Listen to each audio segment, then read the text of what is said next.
Aloha, it's Kiana, and here are today's top Hawaii headlines from the editors at the Honolulu Star-Advertiser. Also, mahalo to Longstrugs Hawaii for sponsoring the show. Head on over to your neighborhood Longstrugs for all your shopping needs.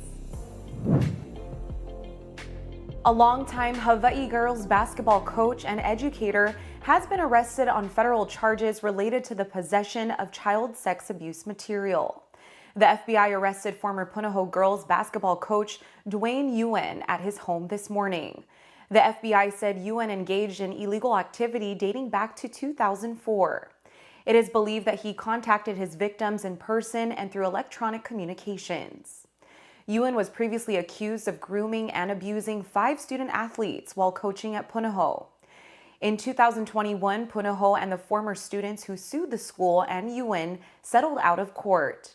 The FBI is asking anyone who believes they were victimized by Yuen to call 808-673-2719, email yueninvestigation@fbi.gov, or visit www.fbi.gov/yueninvestigation. New developments today in the incident involving a man who allegedly ran over and beat a woman pushing a 6-month-old child in a stroller through a Mililani Walmart parking lot. Honolulu police have charged 46-year-old Desmond Kekahuna of Waipahu with 2 counts of second-degree attempted murder, second-degree assault on a law enforcement officer, resisting arrest, and criminal contempt of court. Authorities said Kekahuna intentionally hit the woman with a car, dragged her about 15 feet, exited the vehicle, and beat her with a tire iron or crowbar. Kekahuna then assaulted a 40-year-old military man who tried to intervene. The child was not injured. It is still not clear whether Kekahuna knew the woman he attacked. Kekahuna was cited in September for harassment at the Jack Hall subsidized housing project in Waipahu, where he lived. He was also charged with first-degree terroristic threatening in 1999.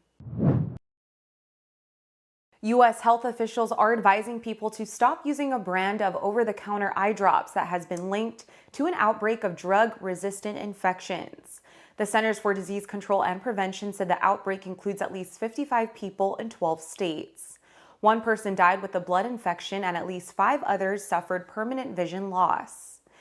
Disease investigators have linked the infections to Escherichia artificial tears. Infections found in blood, urine, and lungs were caused by a type of bacteria that was also found in open Escherichia bottles. Testing is underway to see if the strains match. The outbreak is considered troubling because the bacteria are resistant to standard antibiotics. Escherichia said it has stopped distributing the eye drops and it is actively urging customers to discontinue its use. Wildlife officials have freed a young humpback from rope and gear that was wrapped around its tail. A team led by the National Oceanic and Atmospheric Administration was able to assist the whale off the Kona coast on Tuesday. Reported late Monday by a whale watching and snorkel cruise company, the whale was entangled in small gauge rope that was wrapped tightly around its tailstock. A bundle of gear and 2 buoys attached to the rope were trailing behind its fluke.